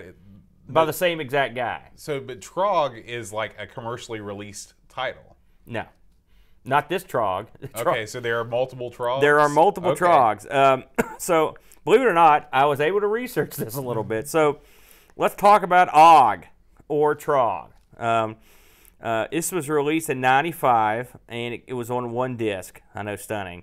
It was published, I guess, by an outfit called Fifth Dimension, but it was developed by an outfit called Confused Pelican, which is a great game. It is a great name. It was actually, Confused Pelican is one guy, and his name is David Parsons. David Parsons actually released and still works in the business. Was he in the Alan Parsons project? He was I think he drove the Alan Parsons project with some sort of time machine. So he was real, and maybe people that, since this is more of British stuff, maybe someone had heard of these titles. He did a game called Morton Strikes Back. Morton Strikes Back is the one I originally was going to play, but it was released. It was for money. Oh, okay. So I didn't get to play it. He also did a game called Eric, simple and effective, just Eric, and he did a game or some games in the BBC Micro / Electron. It's called Hobgoblin 1 and Hobgoblin 2. I don't know if that means anything to anybody. He did two versions of this game. He did an AGA enhanced version and a regular version. The one I looked at was the enhanced version. He's still around. He's been around for about 30 years, and he's worked on a lot of current games. Actually, he had a list of stuff that he worked on that he didn't do. Like these games, he did himself. But ones he worked on were Waterworld. Hey. For the PC. Oh. Can you imagine picking that up for your kid for Christmas Day? Here's your Waterworld, The only thing son. that would be worse is the Virtual Boy version of Waterworld. Have you played that? No, but I've read about it. Holy smokes. He did Dune 2000. When I say he did, he was involved with. Dune 2000, European Super League on the DC, the Dreamcast, Legion. Tell me if you've heard of any of these. Chariots of War, Viet Cong, Purple Haze. That's the title. Boy, I wonder if these were all, European releases only. No, I mean, there's some. You'll recognize some of this stuff. Okay. Gravity Crash on the PS3, Stealth Incorporated up to the PS4, PS Vita, Stealth Incorporated 2. These are all current series. Yeah, these have got to be like PS Minis Pumped, or something like BMX that. Plus. These are still out. These are like Wii U, PS4. Manual Samuel, which is a great name. So I think a lot of these programmers from the 80s, are now honing their chops doing what are essentially mobile games for consoles and selling them in the console Well, I mean, since this guy these are not AAA releases. Well, I mean, this guy's working with an outfit, so I don't know. So I think these are probably released games. Oh yeah, they definitely are. Like on PSN. Now get this, he's got a game called Iron Cryptical. That's a recent one, and he's just released a game called Iron Fistical. Now that's a hell of a name. It is. Iron Fisticle. This game was known as Trog and also known as Og. He does not elaborate as to why he changed the name. He doesn't even... Well, it's probably because Trog was already a caveman video game. It was the second game he wrote for the Amiga. It was a sideways scrolling game in the style of Wonder Boy, right? Yeah. And this is his words, not mine. It used pixel perfect collision detection routines and ran in 32 color mode. At the time he wrote this, he said there was an AGA version which had disappeared, but then he had appended it and uploaded the AGA version. So I guess he found it. He said the game has horrible music, and he said that's the downside when you do everything yourself. It does have grating, irritating music. I will say. I mean, it starts off good, and it makes you want to die. We can play just a couple seconds Play of it. it. We can't What do hear you think so far? Pretty good, eh? This game is also freely available to download off of his site, which is still up and active. Did he give a reason why he wrote this free game? He did not. He did not give any. I'm reading everything I found about this game.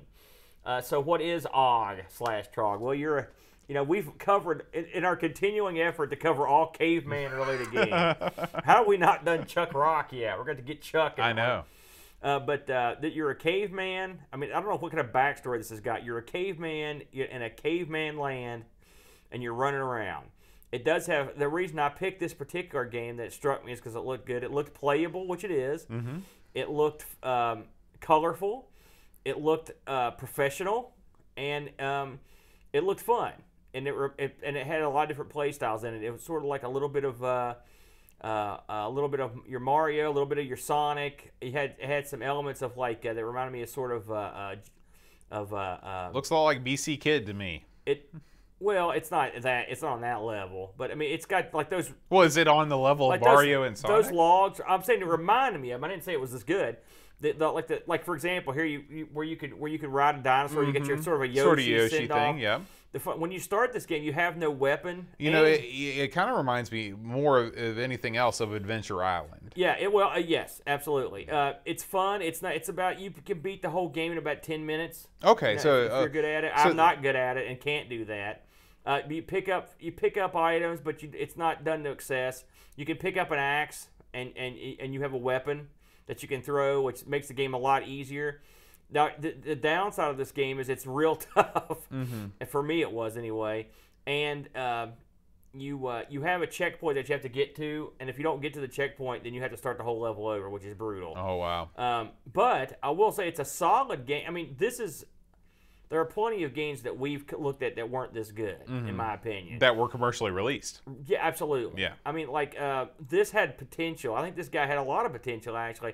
I looked at his other game, Morton Strikes Back, and it was also looked nice. It wasn't as attractive as this because he wrote it. What he wrote on this site is he wanted to have like really smooth parallax scrolling, so he did it in a real low color mode, and it's weird looking. But I mean, it's still good. Let's say it's stylized. Right. This is a pretty straightforward effort, though. The moving around the rocks reminds me sort of like Jungle Hunt. Remember the scenes in that where you have to kind of go under the rocks sometimes? But this game is sort of unforgiving. But it's fun. It's got all the elements that you would look for in a game like this. It's got a kind of a boss fight. There's not like a ton of personality, but hey, I still like it more than the time-traveling caveman. This guy makes he's got more personality than Sid Vicious or whatever. Kid Vicious. That guy was lame. Yeah. This guy looks like you could get into him a little bit. He's got a little Groucho Marx in him. Yeah, I will say in Morton Strikes Back, one thing I liked it now is when you get near the edge, it does the bit where it goes like whoa, whoa, whoa. But in this, they really don't get that sort of thing. So Roy, I recommend this and Morton Strikes Back. They're both pretty fun. I don't think he made a ton of money. Do you think that he learned? This was sort of like a proof of concept. I wonder if that's a picture of him. Might be. I love it. Do you think that he took what he learned from doing this and put it into Morton Strikes Back? I mean, are they similar games in that respect? This one's a lot prettier, but I'd say Morton Strikes Back reminds me a little more of, like I say, a Super Frog, and this reminds me more, like you said, of like an Adventure Island. Yeah. But he clearly he was a good hand, And again, he's working in the business right now, so that tells you something right there. But I mean, this is sort of a it's bigger than a demo. It's smaller than what I would consider like a full-size game. Right. But I mean, it's more like a budget title, which obviously wasn't released for any money. So it's a no budget title, but it's worth looking at. It's fun. I don't know how much love it's gotten. I can't. This is one of the funny things about this episode. It's like we really didn't have any boundaries except there has to be public domain. And so I don't know if we picked things that were actually very popular or not. They could be extremely popular. Everyone could be playing ARG. I don't know. So, yeah. But I enjoyed it. So that's the one I stuck up for my first game. Cool. Well, and we should mention we haven't looked at each other's games, and so if you watch, this is one Amigos plays. That's probably going to be interesting because we're going to get to play each other's games. And see if they're any good. Yeah.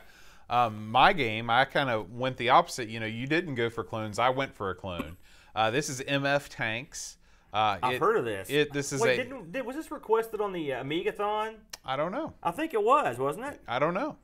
But I like Battlezone a whole lot. Mm-hmm. I'm a fan. And I was shocked at how good this was. I was also shocked that there was no footage of this on YouTube, or there might have been like a 1-minute clip. So I actually recorded some footage and put it up on our YouTube channel with no commentary, just me playing the game, just to have that archived. This game is done by Magnetic Fields, who are they've done a ton of games, but the Lotus series. What was the other Magnetic Fields game that we did just a couple weeks ago? We just did one. What was it was Kid Vicious. Sorry, guys. Yeah, so stay away from that one. But this is Sean Southern, who we just saw on the video that we just watched from Lotus 2. And he programmed this, but for whatever reason, this was released in the public domain. It was never sold. Maybe it was because it was too much like Battlezone. They might have run into some copyright problems. This plays very well. This is a mouse control game. You move your mouse forward to start yourself moving forward, and it's very inertia based. So you push your mouse forward a lot and you start flying. And that's really my main, I don't know if it's a complaint, but it just changes the way the game works, because in Battlezone, the tanks move like tanks. In this game, the tanks move like rockets. You can really fly around your environment, and the tanks are flying around too. The enemy tanks. Are they? That's all I was going to wonder. They're really moving quickly. You notice that that tank was rolling at you. Mm-hmm. As I recall in Battlezone, you never saw a front-on shot of the tank. They were always to the side. I mean, I don't remember ever seeing a front-on shot of the tank. So this might have improved upon, the Battlezone tech a little bit, which makes sense considering it's a good many years past. I'm no Battlezone expert, but I'm pretty sure that there was no animation for a tank coming at towards you. Huh, and so that's what I saw. That I'm like, that's unusual. Now look at that's clearly because that's moving in real time. Right. For people that are listening on the radio, we're watching footage of this as the tanks go by. You can actually, as you turn, they actually dimensionally shift in the proper way. So it is very graphically impressive. It looks great. Yeah. How could you found a good one, Bo? Yeah. If I had one complaint about this, is that this is the game. It's almost like a tech demo in that you've got 3 bombs and you've got 3 lives, and you play until you die. I see one glaring misstep in There's no volcano. I knew you were going to say it. Boat. Oh, I'm so predictable. Dadgummit. What is that? What is that? Is that a tree? I think that's a tree. So this, I highly recommend you seek out MF Tanks. It's a great game, and we'll enjoy playing it here on the live stream before too long. I mean, it's very vectory. Mm-hmm. I love that. Yeah. And it does look impressive. Yeah. This was actually, the color choices are interesting as well. This was actually released on the cover disc of the January 1995 issue of The One. Mm-hmm. So this was a cover disc game. So yeah, that was my first game, and now we move on to Aaron's second game, Super Obliteration. Now this one, again, this is one I was trying like gangbusters to find something that looked interesting, and the name of this, I was like, man, you've got obliteration. That's pretty good. I always want to call it Super Obliterator, but it's not. Yeah, but I mean, if you've got some big time obliteration when it's super. Yeah. And so lo and behold, here it is. So. This one came out in '93. Now it's funny, Bo just mentioned this, but much like his, this was on a cover disc, It was in the Amiga Power number 38, June 1994. This is when it was on that cover disc. I don't know if this was floating around before this because it says here it was released in 93. It's public domain / freeware. Designed by a guy named David Morley. Morley, I'm not sure what. I think this is pretty much what he did. There was a couple guys on his team. This was more than one guy that worked on this one. The music for this, for example, was done by Bjorn Lynn. If that name rings a bell, and I'm hoping I'm not butchering this poor guy's name. He did the music for Alien Breed 3D, Brat, Project X. How about Worms? So the music's pretty good. Quack, which we covered recently, and Fantastic Voyage. There's a little bit of the music for you all listening at home. David Morley also did a game called Atom Smasher, that's an awesome name for a game. I haven't played that one. I think that one was also a public domain game. So, again, this was on a cover disc. I figured that counted. So, this game is a sort of a combination game. Picture the guy from Turrican, right, with his control path, and they combine that with, like, a lot of people compared it to Pang. Have you ever played Pang? Oh, yeah. That's what I thought of. Well, what it reminded me of is like if you were playing Astro Smash on the Intellivision with the Turrican guy. Of course, then they spiced it up with some. In Astro Smash, do the rocks have the same physics? I mean, are they no? balanced? But okay. they're asteroids, and they also split as they come down. Right. So I mean, granted, these bounce around, those don't. But I was a big fan of Astro Smash. I've never played Pang. I know You've never played Pang? I've never played. It's one of the greatest arcade games of all time. Well, I mean, hey, what can I tell you? I'm just surprised because you're. Well, but I kind of like this. Now, let me start off by saying this is much like Turrican, all right, which duh. This is not the easiest game to pick up and be good at. Yeah. I will say to their credit, the people that made the game said, okay, we're going to give these people every possible opportunity to enjoy this. And you've got 2-button support, you've got different ways to play with 1 button, and you've got 2 joystick support. So you can actually use 2 sticks on this, which I didn't try, but I'm guessing one will control your guy and one will control the gun, which that's probably the way to go. The best way to play this would probably be with a spinner. Now that would be sweet. You know what? To have what would be awesome would be with a Tron. I was going to say with the Tron setup, stick, with the trigger on the joystick and the spinner, you'd be laughing. Of course, that much said, this game is it's fairly straightforward, but it's not. Basically, asteroids are falling from the top of the screen. They're not falling. They're sort of say 4 or 5 will appear. They bounce around the screen, and you're the Turrican guy. You're at the bottom of the screen with your Turrican gun, and you can move the gun independently of way your guy's facing and the way your guy's moving. So you've got independent gun action, and all you have to do is shoot all the rocks. Simple game. Now the difference is you're going to be the rocks bounce around, and plus you're going to be collecting items that the rocks drop. You're going to collect diamonds and some other little power-ups and whatnot. They spice up the gameplay in several different ways. You'll have like various things will come out of the asteroids that can hurt you. They have these little like pods that will come around. I'm not going to lie to you. I didn't get far enough into this game to see everything that it had. I know it's got 30 levels, and I know it was quite popular amongst the cover disc games or the PD games. This one, if you'll recall, I can't remember exactly when we covered it, but it was several months ago when they released one of those Turrican all-in-one CDs for the CD32.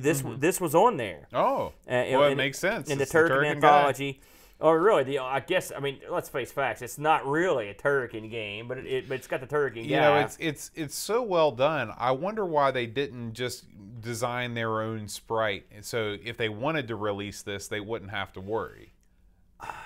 They may have been. I don't know. And all the things I looked. For OG, I found some good background on this. I really could not find I couldn't find anything on the fella that did it. I couldn't find anything on the reception. I couldn't find. I mean, I read the article. I read the magazine where they released the game to see if I could glean anything. They didn't. They just said, "Here it is. Here's how it works." They didn't really go into like any backstory or anything in terms of like why it exists or who made it. For why they did it. But I mean, it's a very polished game. Again, this is a game that could easily have been a released game. This one could have easily been a released game. Like I said, there's 30 levels of it. They're also, this is how popular it is. I mean, this will tell you something. Somebody did a port of this to the PC, and what they did was they took I mean, allegedly it's got one thing going for it that this doesn't, and that is the sprite they use for Turrican, the guy, is actually lifted from a better version of him from the Super NES version. So the PC version has a better looking Turrican guy in it. Does the Turrican guy have a name? I can't remember. We did Turrican so far back. I can't remember. The game. I don't know if Super Turrican on the PC was ever, or Super Obliterator, I should say, was ever fully finished for the PC. I couldn't find anything. I read about people talking about the beta, but I didn't see the beta, and I don't know if if it was ever done. So, but like I said, there are 30 levels. I found out after the fact that there are also some cheats that can help you, which we may use those later. Because as I watch these levels come by that I haven't seen, they're pretty insane. I'm like, we'll never get anywhere on these. And the gravity action is an added bonus, which I never got far enough to see that kind of crazy stuff. But overall, I thought it was a fun game. I mean, when I loaded this up, I knew right away. I was like, "This is a winner." I mean, you could just tell. Yeah. And I will say there were, and I'm sure you had this too. I played a lot of games that were not winners. Right. They were losers. Yeah. Losers. So with these two games, I can safely say these are the two best public domain games that I've ever seen that aren't the ones we've already covered. Well, so that's Super Obliteration. Speaking of your criteria of trying to find games that were halfway decent, I chose not to use that criteria for my next game. And instead, I just wanted to find the wackiest, craziest game that I could find. Okay, I have no idea what he's picked. And that game is Super Bob Dylan. So, Super Bob Dylan. Super Bob Dylan is a side-scrolling platformer game that uses very poor renditions of Bob Dylan's music, which I'll play a little bit of it for our folks at home as they listen. While you play, there are power-ups that when you pick up a guitar, it turns you into a substance-smoking, electrified Bob Dylan. Some of the times these people may have played Super Mario. There are quite a few Mario-esque trappings in this game, including shell-based enemies that you can kick around. Not too many tanks in Super Mario Brothers, but those are here. Of course, this is probably has to do with maybe Dylan's anti-war songs. I don't know. But one thing there are a couple things that I like. One, the level design is actually pretty good. They ripped it off. No. I mean, this is not a clone of Super Mario Brothers. These levels are not the same. There are no, like, the jumps and things are actually laid out pretty well. I think that the power up thing is kind of, it is what it is. The thing that I don't like about this game is there are lips on the pipes. So like if you're standing next to a pipe and you try and jump, you'll hit that lip and you won't be able to jump on top of it. Another thing, of course, that I hate is up for jump, but there's nothing you can do about that. I remapped my controls and had a lot better time. You can pick up different orchestral instruments. There's actually a thing that looks like a 6502 computer chip, or you can pick up a keyboard, and that allows you to shoot a projectile, a music note. I played this game probably more than I should have for what it is. It's definitely not a beautiful game by any stretch of the imagination, but there are, a variety of different enemies. This is sort of like what I picture, platforming games on the PC, like shareware platform games. A lot of crap like this, basically. But I don't know. I thought it was neat, just because it's a game about Bob Dylan, and that's weird. It's not something that you normally see, and it's not terrible. Super Bob Dylan. I'm looking at this, and it's a semi. It's a very, very close to Mario. I mean, it's Mario. It is Mario except you're a Super Bob Dylan, and it's crummier, much crummier than Mario. That much said, as far as Mario clones go, it's not the worst I've seen. That's for sure. It looks real stupid. I will say that. The graphics are. I mean, are those records that he's picking up there? Yeah. So. And then you've got the tank that's is smaller than him.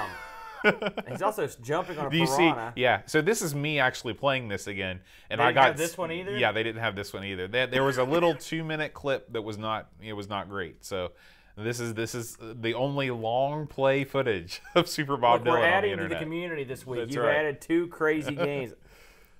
It looks. The backgrounds. I mean, the thing is, the backgrounds are sort of.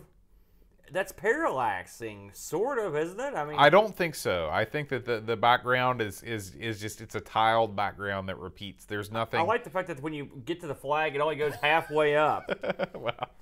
Now, are these? I'm looking at these names. The levels have names. Yeah. So the levels are all named for Bob Dylan songs. I couldn't read and that. It's too quick. Oh, look at this. This is in a yeah. city. There's a city level. So I mean, like I said, there's some variation here. And how long does? Do you know how many levels there are? Or anything? I think that there are 6. I think I remember reading that somewhere. There was a very small review of this somewhere I saw online. Yeah. None of mine had reviews. Well, it wasn't a magazine review. It was some guy talking. I think it was actually it was the guy. Amiga? No, it was the guy that uploaded the small clip on YouTube. I think. I see. But, again, there are things that I can commend about this game. Like, one, the length of the levels. You can actually complete the first level, I think that, the everything is definitely hand-drawn. But I had fun playing it. I didn't feel frustrated. Part of me wants to play this. Well, I hope so, because you are going to play that very soon. It's not attractive. But he almost got it all the way up. And it's obviously it's a I guess homage to Mario, but yeah. Now there is a when you go into the sewer levels, there's it may be a Bob Dylan song, but it sounds like a very slow, depressing rendition of the theme to Gilligan's Island. So we'll get to experience that in a little bit. Oh boy! Too. But every game's got a B, by the way. Then here's another one. I also like the fact that you can just jump on the fish. Yeah. Well, you can do that in Super Mario 2 also. On the way up and down. Yeah. Really? Yeah. But those look bitey though. Yeah, the bitey fish probably can't. But in Mario, that's how you progress in some of the levels in Mario 2. Now the wheels are falling off on this one. Yeah, the game gets harder real quick around level 1. How did it control? Well, aside from having up to jump, it's fine. It's really tight. So whoever did this is an outfit called Chasm. Which at the end, where they were deposited after the game was released. At the end of this, at the end of the run, I let the credits run, and there's a whole bunch of messages that are not. It reads kind of like a crack screen, how they're the best and everybody else is lame, and your normal shtick. But I think for being a small group effort, this is not a bad thing. I have to say, given the name. And the fact that it looks so sort of crummy, it does look like there's a game there. Yeah. It is old, like, PC looking in a way. Mm-hmm. The way it looks like somebody did the backgrounds with paint. Yeah, for example. And I'm guessing that maybe after you complete a certain amount of time, I think there is a boss level. And you actually get a different album cover for like the different levels or different worlds. So I bet even back in those days, like even on the Amiga, having a digitized Bob Dylan cover, it's like, oh, look at that. Yeah, and I'm assuming there's some digitized sound in there. Oh no. Yeah, so I did reach the end of the game, and also Amiga Forever threw up that red bar for some reason that continues. But you can see that it's got that sort of font that was prevalent on Amiga demos and things, that sort of handwritten thing. And but you can check out the full play. We just watched the full playthrough right here. That is wacky. That's a wacky looking game, folks. Yeah. All right. Well, that is going to do it for our games. I want to thank Jonas Rulo for hanging out in the chat with us. on YouTube live. You can always watch us whenever we do record. We always try and stream it out. We're recording at a strange time this week because hopefully tomorrow we'll be doing a special live presentation of Aaron's unboxing of his goodies. And so look forward to that. Of course, you won't even see this until after that. So probably, I don't know if we'll be live tomorrow. Depends on how it goes. Yeah, we'll see how it goes. We'll see how it goes. But anyway, Jonas doesn't sleep, does he? Well, he's in Hawaii, so it's like 4 in the that's afternoon right. here. I keep forgetting that. Oh, what a lucky man. So I'll have to get out there sometime. But he wishes you a happy birthday. Thank you. And he says it's definitely Astro Smash like. See, so he agrees. By the way, of the 4 games, did you think one was a clear winner? Probably on the whole, just from a performance standpoint, I think probably MF Tanks is probably the best looking game. I have to play that one. But I'm looking forward to playing your Super Obliteration. I'm looking forward to doing 2 joysticks and me moving while you shoot, or vice versa. Now that would be fun. I think. Yeah. We need. It takes 2 of us to equal 1 normal player. It takes 2, baby. It takes 2. So I also want to thank all of our fine Patreon supporters. If you'd like to support Amigos, you can head on over to patreon.com/Amigos podcast. And we have one new one this week, Christopher Hassall. So I'd like to thank you, Chris. Welcome, Chris. And in addition, we'd like to thank the following people, including some people that I inadvertently had left off the list. So yeah, and there were some people that have not been contributors for a very long time that have been on the list. So I did a major update of the list this week. So I'm going to read them and nice and slow. Well, not too slow. Let's see who fell off and who came on. That's right. Christopher Hassall, Ravi Abbott, Chris Folds, putting him up towards the front. Dream Ketcha, Laurent Giroux, Graham Vebke, Brent Dowdy, Lane Denson, Adam Battersby, O'Brien's Retro and Vintage, Gary Hucker, C. Brian Jones, Paul Harrington, Duncan Stiles, Alan Kebab, Anthony Jarvis, Tapes from the Crypt, Josh Nan, Will Williams, Adam Bradley, Neil Mansell, Jonas Rulo, THT, Eric Nelson, Kim Tommy Humbertstad, Daniel Bingston, Brutal Barracuda, Darren Coles, Jason Warrens, Pixels at Dawn, and Kjolbjorn Barman. That does seem like a different list. Yeah. So there was a lot of shake up there. There was a little bit, but mostly you're hearing them in a different order. Yeah, because I've gotten used to the way you did it. Oh yeah, I think I can still like Will Williams, Gary Hucker. I mean, like I still remember the old order. That's crazy. But it's time for the new order, the new world order. It's taking over.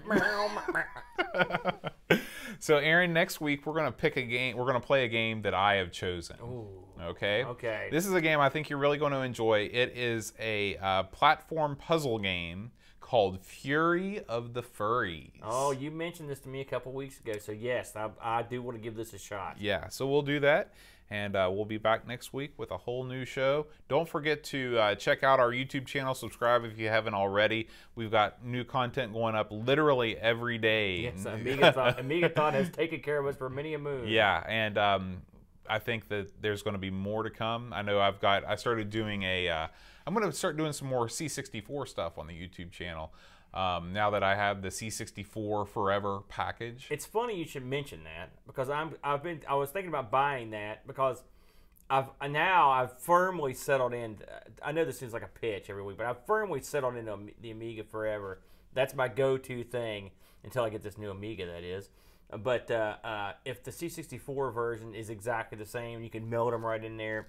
That's a winner. Yeah. Because C64 is also a pain in the butt. I'd rather just hit click the button. So my first C64 video that's going to go up, I think on Tuesday, is I take a look at the C64 version of Lotus. So it's very interesting. Lotus? You're kidding me. Yeah. How, you mean like the driving game? Like the driving game, like Lotus, the Spree Challenge Turbo. Does it have multiplayer? No. Okay. Yes. Yes, it does. Really? Yes. So look for that on the site. Beauty. I can't wait. We will see you next week, guys. Adios. I didn't do the until then thing. Sorry. Yeah. I threw you off. Wow, I didn't know you picked up the C64 Forever. Well, I got it. I think I might even have the. I don't know if the code works anymore. I didn't even realize that I installed it at the same time because the guy sent me both, and I forgot that I installed both of them. Yeah. And I was like, "What's this extra folder? Oh, it's full of C64 games. Oh, I can double click on it, and it works immediately." Oh shit. And so. Yeah, I want that. Yeah. Man, I wasn't lying about the Amiga Forever. That's. I mean, I played both these games on it. Bam. It's the bomb diggity. It's the shit. Have you been using it? Oh yeah. Yeah, exclusively. And you could switch the joysticks on and off. Yep. Switch the ports. It never screws up. Yep. It's like, thank you. Finally, they got it right. It's the best. So Jonas, thanks for hanging out with us in the chat. Thanks, man. We're going to stop the stream, but we will restart the stream when we move over to the other computer for the playthroughs. So just keep on keeping on if you're watching. We'll be back. Playing weird stuff.